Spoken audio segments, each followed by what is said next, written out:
Salve, salve, gente amiga do futebol. Estamos chegando com mais um programa 7-1 invadindo o seu tablet, o seu celular e o seu desktop hoje para falar de um tema muito legal.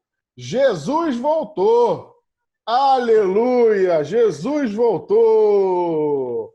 Isso mesmo, Jorge Jesus renovou o contrato com o Flamengo depois de uma longa novela. Além desse assunto, vamos falar também de outros técnicos que estão no futebol brasileiro, técnicos estrangeiros que estão no futebol brasileiro e outros que já vieram e não tiveram muito sucesso. Por que o Jorge Jesus deu certo? Por que os outros técnicos não foram tão bem assim? E aí? Começo com você, meu amigo Gustavo Queiroz, que torce para o Santos e também é treinado por um português. Diga aí, meu amigo, o que você acha desse assunto, deste tema? Cara, eu acho que para o Flamengo foi sensacional que o Jorge Jesus tenha renovado, que permaneça na Gávea, porque ele conseguiu implementar uma filosofia de trabalho espetacular e muito diferente, de uma forma profissional super diferente do que os brasileiros vinham fazendo.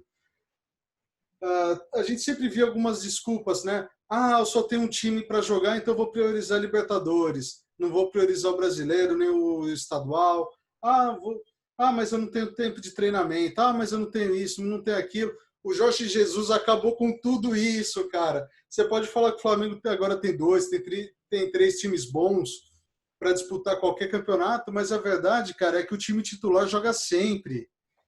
Há rodízio quando há necessidade. O jogador tomou cartão, está suspenso, está machucado, aí tem rodízio. Mas fora isso, ele preconiza o futebol com um time só, titular, treina tática, variação de jogada, de uma forma que há muito tempo a gente não via no futebol brasileiro. Acho que desde os bons tempos de Leão e Vanderlei Luxemburgo, o futebol brasileiro vinha sofrendo muito com os técnicos, salvo um ou outro bom trabalho, mas a gente entrou numa escola de retranca, cara, que o pessoal agora gourmetizou, tá falando que é o futebol reativo. E reativo é uma ova, é futebol retranqueiro mesmo, feio pra dedéu. É futebol feio, né? Nossa, Vitor, demais. Palmeiras foi talvez uma das principais vítimas do Jorge Jesus no ano passado. Jorge Jesus, nos dois confrontos com o Palmeiras, demitiu dois técnicos. E aí, vai ser mais um ano de pesadelo para o Palmeiras ou Vanderlei Luxemburgo está aí para mudar esse panorama? Bom, vamos lá. Eu, como palmeirense, que pena que o Jesus ficou.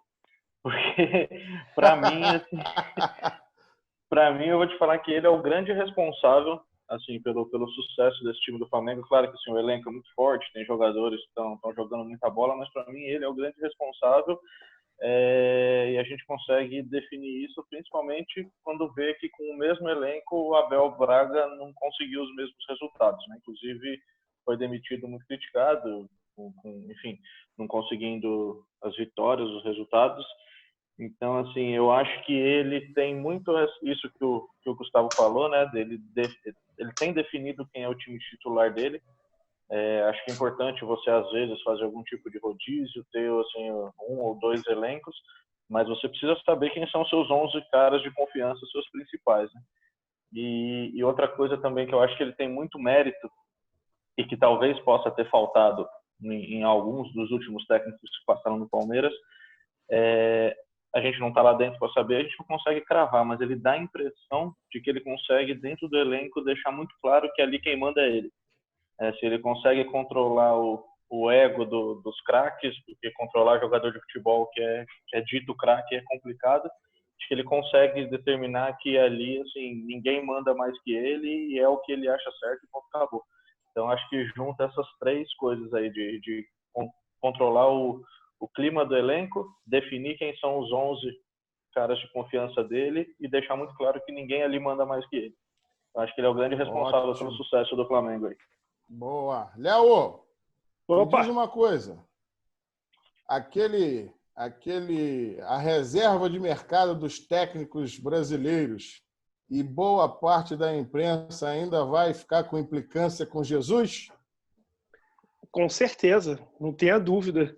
Tudo que evidencia é alvo de críticas e incomoda, né? Então, certamente vai ter, somente porque ele não é brasileiro, os brasileiros em questão ficaram incomodados com o sucesso dele e a forma como ele conquistou não só os jogadores em campo, mas o carisma com a torcida, encantou a todos, né? Isso é, sem sombra de dúvida, que é um diferencial nele. Ele trouxe uma nova dinâmica para o futebol brasileiro, que me chamou muita atenção na época que ele iniciou dos trabalhos no Flamengo, que os jogadores falavam muito da questão da intensidade.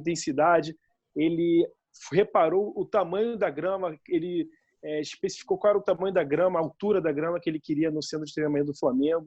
Então, nos detalhes, ele mostrou que tem um diferencial que, digamos assim, o futebol brasileiro meio que estacionou, os técnicos brasileiros estacionaram nas conquistas que tiveram no passado, um passado até recente, mas não evoluíram, digamos assim, não deram um passo além, ficaram ali estagnados naquele patamar. E ele chegou aqui atropelando tudo. Léo, o fato é que o técnico brasileiro ele se escora muito nos títulos, nas conquistas. Ou seja, se o cara não tem grandes concorrentes, ele ganha um campeonato, ganha 2, nossa, baita treinador, todo mundo acha que o cara é o cara. Só que, quantos técnicos brasileiros estudam de verdade, se empenham em melhorar cada dia, em melhorar cada ano? É o que Jesus trouxe de diferente para o Brasil, cara. Para você ver, até a CBF criou agora um curso de formação de técnicos, né? E técnicos que já estavam aí rodados, né? Já tinham uma carreira já consolidada no mercado e entraram nessa escola para se formar como técnicos, jogadores de futebol. Então, tem algumas coisas, alguns aspectos, como você ressaltou aí, que eles se escoram realmente nos títulos. Não estou tirando aqui o mérito nem a competência dos técnicos brasileiros. Acho que a gente tem uma safra muito boa. Só que, enfim, tudo evolui nessa vida, né? E o futebol, a dinâmica do futebol também mudou. E nesse sentido, a gente pode ver que o Jorge Jesus acompanhou essa evolução e chegou aqui mostrando para que veio, né? Não chegou para brincadeira. E, enfim, eu acho que ele as outras pessoas que já estavam, digamos assim, num patamar que estavam, sei lá, de conforto, se incomodaram com alguém que chegou trazendo revolução para as táticas de campo, para a questão mesmo de substituição, de manter o mesmo time disputando mais de um campeonato, sem fazer preservar uma parte do elenco. O cara bota todo mundo para jogar quanto o cara tiver à disposição de disputa brasileiro, Libertadores, e o pessoal mostrou que essa opção dele está certa, né? E fazia muito tempo que o técnico no Brasil não ganhava tudo, né? Tem técnico que às vezes ganha um brasileiro e tal, ele chegou e ganhou tudo que ele participou. Acho que o último foi o Luxemburgo com o Cruzeiro, em 2003, né? A famosa tríplice coroa. Luiz? Pois não? Por falar em técnico do São Paulo, Fernando Diniz, também é muito elogiado, é um dos poucos que ainda conseguem apresentar um trabalho diferente da maioria dos outros técnicos brasileiros, mas ainda falta um título para ele consolidar a metodologia de trabalho dele. É o caso dele se mirar no Jesus aí para tentar quebrar esse jejum? Bom, eu acho o seguinte, primeiro deixa eu falar do Jesus, né? O brasileiro, ele tem um problema, não só o brasileiro, mas vou especificar o brasileiro. Nós temos um problema de mudança. Tudo que é mudança, a gente tem medo e se incomoda. E é o que chegou Jesus e mostrou que a mudança pode ser benéfica para todo mundo. Esse é o ponto inicial do assunto. Sobre o Diniz, eu vejo o seguinte, ele é um técnico que estuda, que traz novas tecnologias ou implementa novas jogadas e observa os outros treinadores do mundo para trazer um volume de jogo para os times que ele treinou muito diferente do habitual. Por isso que ele se destaca. Eu entendo que agora no São Paulo ele conseguiu fazer o que é mais difícil, né? Os técnicos chegam normalmente no time e não são bem aceitos pelos jogadores, eles fazem o seu jeito, sei lá, não se adaptam, aí resolvem fazer corpo mole. O que o Jesus conseguiu, como o Gustavo falou, é unir o time. E eu acho que o Diniz está fazendo isso no São Paulo. Ele começou a unir o time começou o Paulista meio estranho, mas ele veio evoluindo e antes da parada fez grandes jogos no São Paulo. E também o que o Gustavo falou, o fato de ter um time jogando o tempo inteiro facilita a vida de todo mundo. Você consegue lembrar, não só lembrar, né? Assim, vou falar o seguinte: antigamente a gente falava a escalação de um time completa sem ter mudança. Hoje não tem um time, assim, durante muito tempo não teve um time titular, a maioria dos times brasileiros. Era uma mistura que você não conseguia falar assim, pô, quem é o time de São Paulo? Não sei, tinha meia dúzia. Tinha o Rogério Ceni e mais 11. Não pode ser assim. Então, o fato de você conseguir trabalhar com 11 pessoas que se integram e se conhecem, que têm intimidade, facilita o jogo de futebol. Isso é notório. O Flamengo tem isso, o Diniz está introduzindo e vamos ver se ele consegue, dessa vez, o título tão sonhado que ele quer. Luiz, eu queria... Desculpa. Não, vai, Léo, fala. Pode falar, Léo. Eu queria até... completar o que o Luiz está falando, né? O que falta, eu acho que, no futebol brasileiro é um pouco de tranquilidade, calma para poder esperar os resultados. O Diniz, como o Luiz falou, a meu ver, eu entendo que ele é um técnico que tem um futuro de sucesso. Aqui no Fluminense, as pessoas não tiveram... O futebol brasileiro por si só já é ansioso, né? E não esperou ele, digamos assim, gerar o resultado. E ele estava gerando resultado, começando a engrenar, mostrando a sua filosofia de treinamento, de tática, e as pessoas estavam assimilando. Quando ele começa a engrenar, parece que os dirigentes não conseguem ter aquela calma e, mandam ele embora. E acho que no São Paulo... no São Paulo acho que está dando liga. O pessoal está dando esse tempo para ele e ele está mostrando. Ele é competente. E a torcida tem um movimento muito ruim, né? Nesse sentido, nós, torcedores, o time vem mais ou menos estável, aí perde um jogo, perde um clássico, pum, troca o técnico. O Vitão pode falar bem sobre isso. Várias vezes vem assim num jogo, principalmente o Palmeiras aconteceu isso algumas vezes. Perde um jogo, pum, tira um técnico. Será que só aquele jogo é suficiente para o técnico mostrar que é incompetente? Ou será que não é? Eu acho que não é. Eu acho que tem que ter uma longevidade necessária para você preparar um time bem, como acontece na Europa. E aqui no Brasil não acontece isso. No Brasil, alguém tem que ser o culpado, né? Alguém tem que assumir a culpa. No Brasil, alguém tem que ser o culpado, né? É sempre um técnico.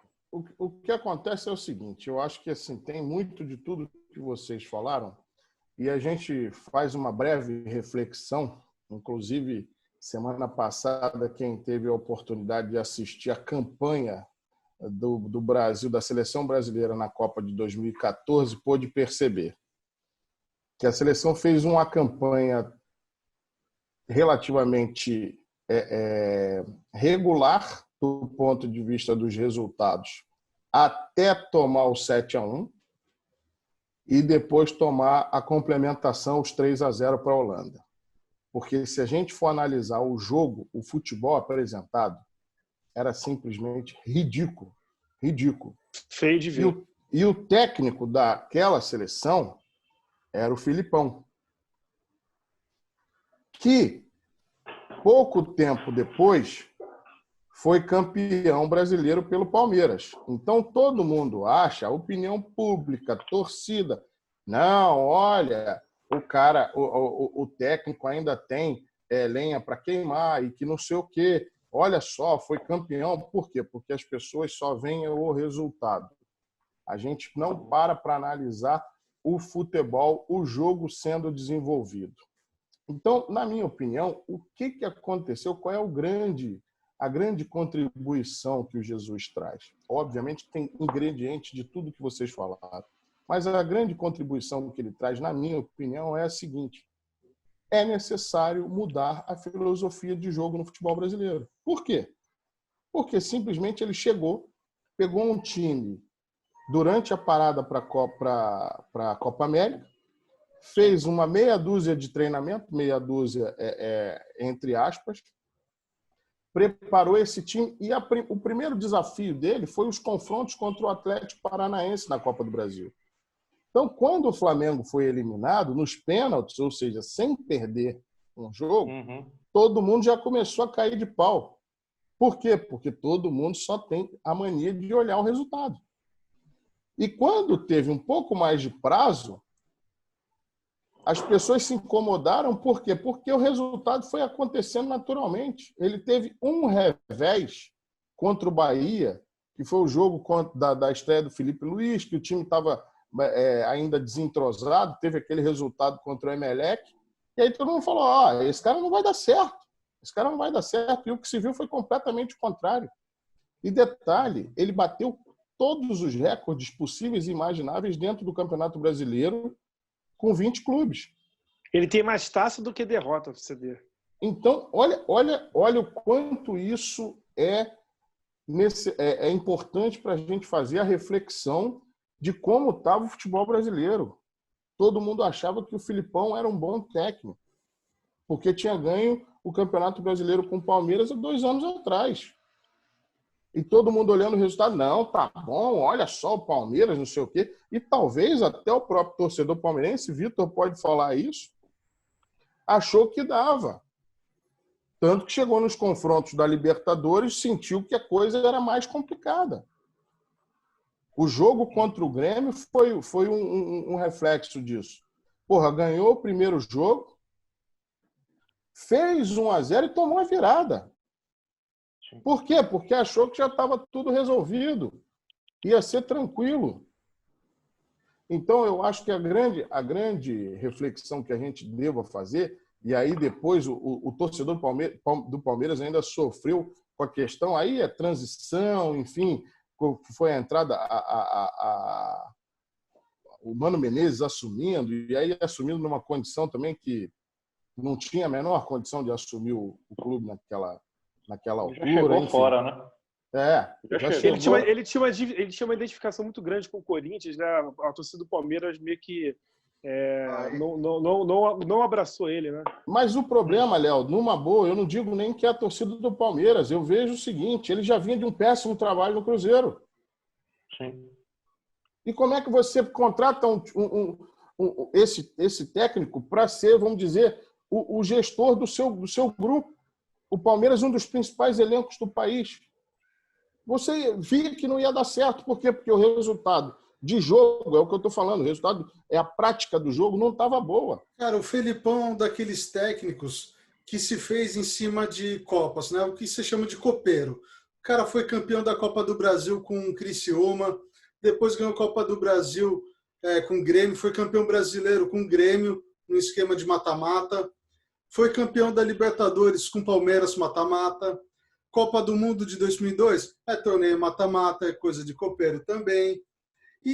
E ele sempre se escorou nessas coisas. E, nossa, grandes títulos, realmente super importantes. Sim, claro. Mas sempre foram resultados burocráticos de 1-0, super eficiente, verdade. Não dá para tirar o mérito. Muitas vezes ele montou aquele ferrolho na defesa, impenetrável, perfeito, bonzaço, só que nunca foi um futebol bonito de se ver. Mesmo nas grandes conquistas e com bons jogadores, nunca foi um futebol vistoso. Então, Eu cara, acho esse que é o Felipão e esse é a maioria dos técnicos brasileiros de grande sucesso, né? Saudade Como o do Mano Tele Menezes, Santana. Não, mestre Mestre Tele, Tele, cara. ele era, aí Que era, teve era, problema e era saiu de São Paulo outro porque... tipo de jogo. eu Então, acho mas que o teve grande problema e saiu de São Paulo, do mesmo jeito, né? Lembra?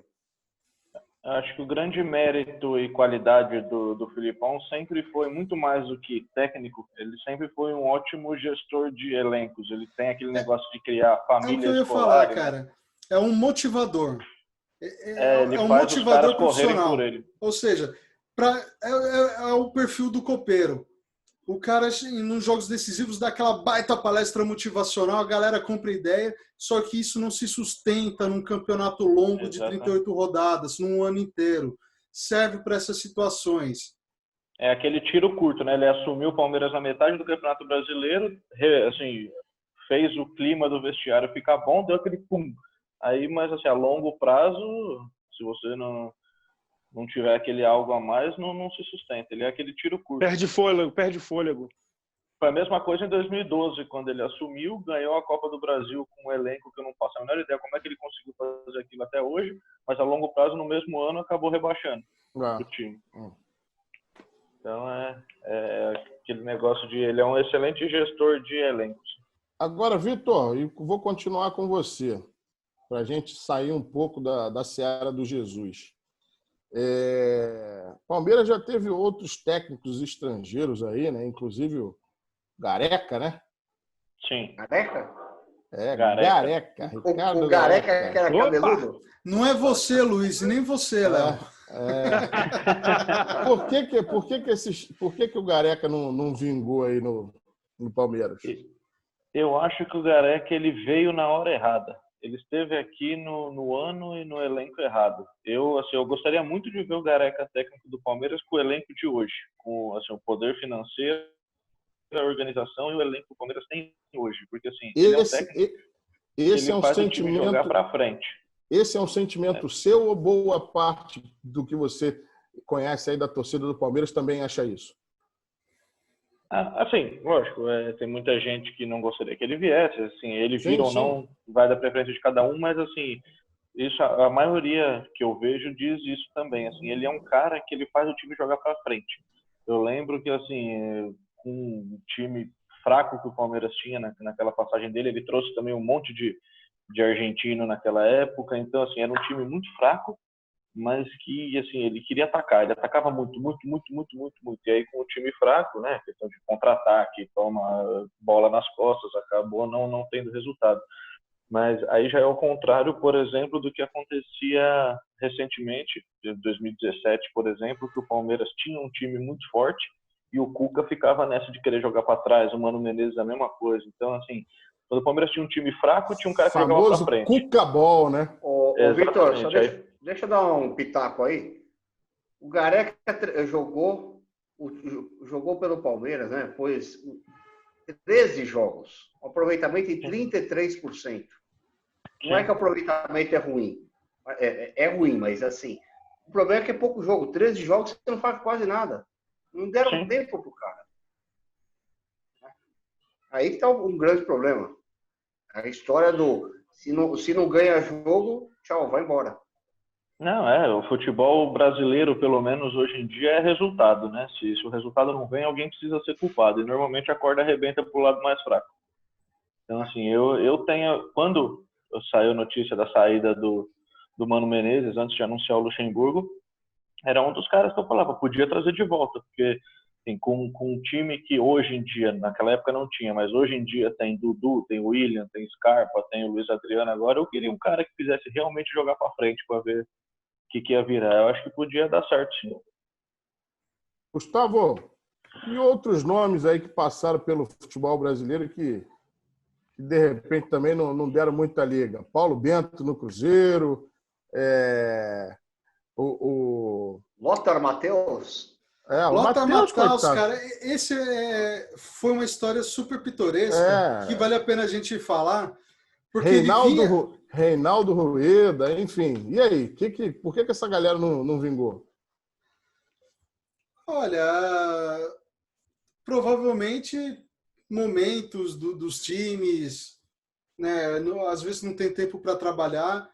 Mas no caso do Lothar Matthaus, ele começou no Atlético do Paraná e começou muito bem. Começou muito bem.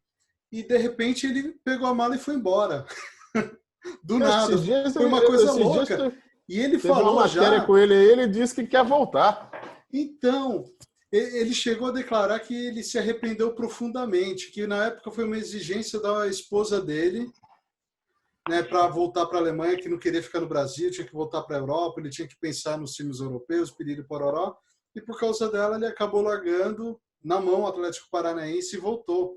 E ele se arrepende, né, porque ele vinha bem, ele vinha sendo muito respeitado, as pessoas gostavam dele, admiravam ele estava trazendo resultado, implementando aquela escola bonita do futebol alemão, trazendo aqui para o Brasil, e parou, né? Ele realmente se arrependeu. Acho que nem está mais casado com a mulher.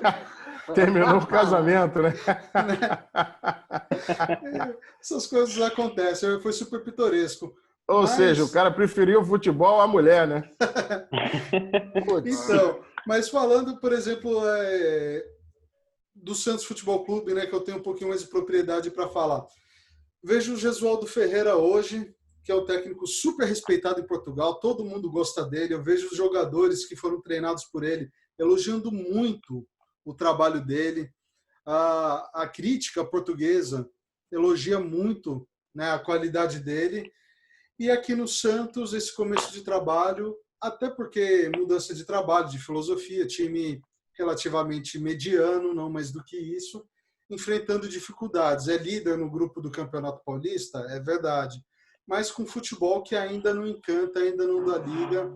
Eu acho que vale a pena ainda dar um pouquinho de corda para ele, mas realmente ele precisa aproveitar esse pouco de corda aí, porque o pessoal já está cobrando uma substituição, viu? E é uma pressão forte. Mas o Santos desse começo de temporada, Gustavo, o Gesualdo ainda não conseguiu trabalhar com aquela base que terminou em 2019, né? Tinha gente machucada, enfim, gente que atletas que saíram.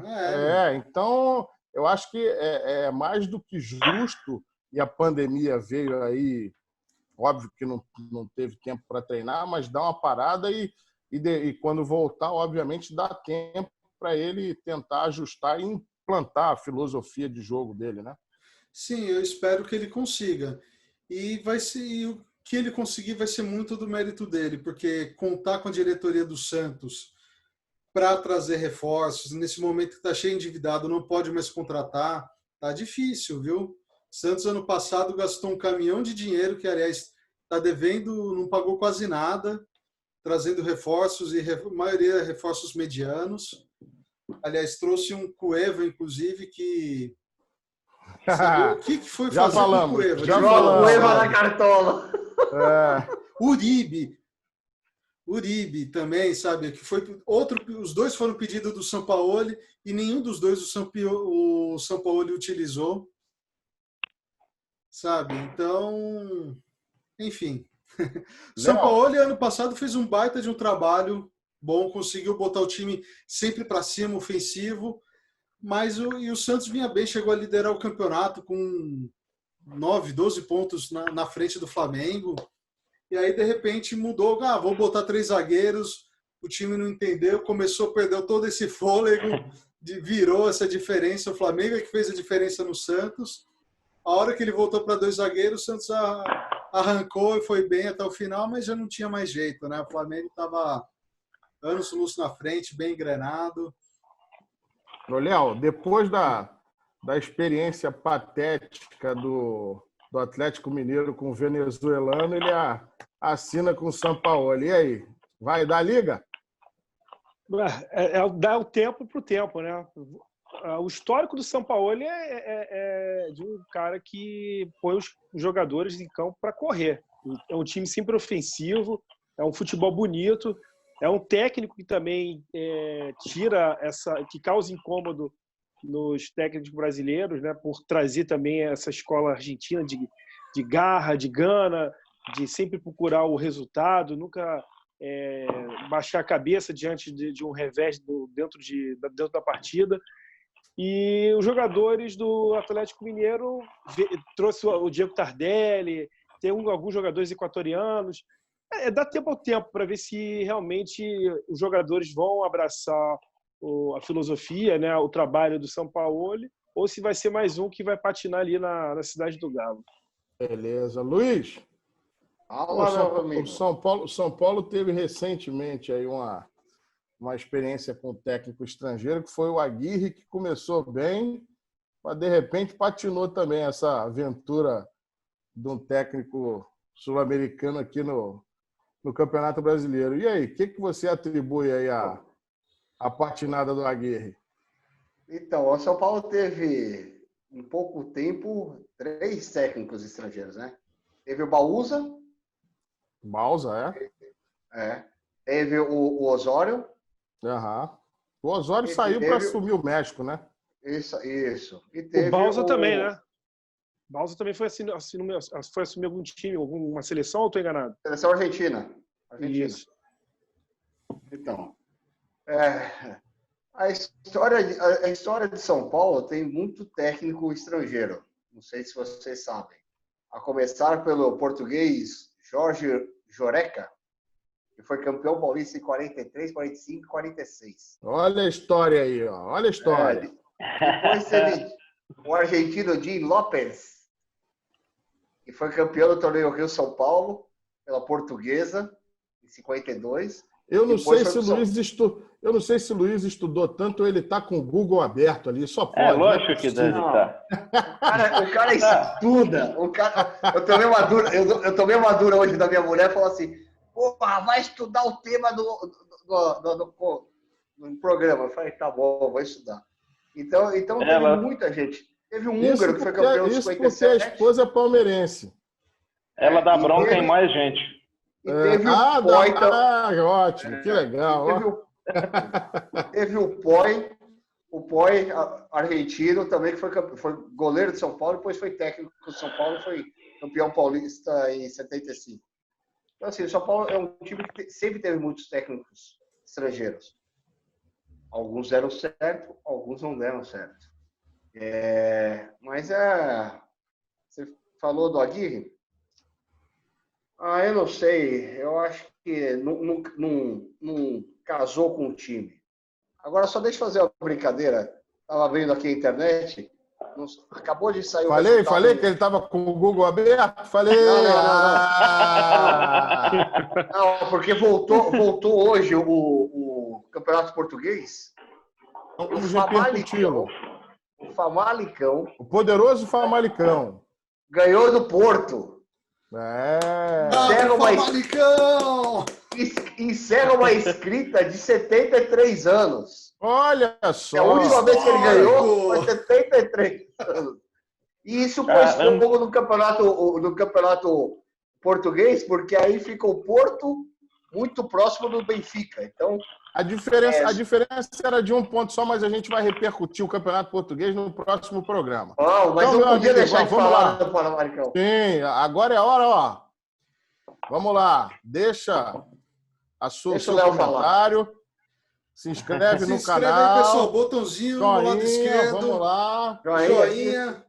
Sino para receber as atualizações a cada novo vídeo. E tem que compartilhar nos grupos do WhatsApp, do Facebook, do LinkedIn, isso aí, Telegram, vamos. TikTok, Sigam Instagram, as redes todos os sociais. lugares. É isso aí. Sigam as redes sociais. Comentem. Vamos seu comentário lá. Pode ser pauta também do participação. Vem bater esse papo com a gente aí, esse papo legal. Só queria, para a gente ir para o final do programa, só queria fazer um comentário sobre a renovação de Jesus, que é o seguinte: ele renovou por mais um ano. Porque, obviamente, ele alimenta o sonho de treinar um grande clube europeu. Só que uma das fases dessa novela é a questão da grana. Não, tem uma pedida alta, coisa e tal. Parece que ele diminuiu bastante a pedida dele e renovou por mais um ano. Aí eu te pergunto, ano passado foi dito que o Flamengo teria vaga no Campeonato Mundial de 2021. Caso este campeonato realmente seja realizado O Flamengo vai ter Jesus no comando técnico? Fica essa pergunta aí para o pessoal. E aí, quem puder que responda e traga a sua contribuição aí. Pessoal, vamos chegando ao final de mais um 7-1. Esperando encontrar vocês em breve aí para mais uma conversa, para mais um bate-papo legal. Tá bom? Vamos lá, galera. Aquele abraço aí, ó. Chega Obrigado, com a gente. pela participação. Joinha, Valeu. comenta, curte aí. Até a próxima. Tá bom? Até Um mais. abraço. Valeu.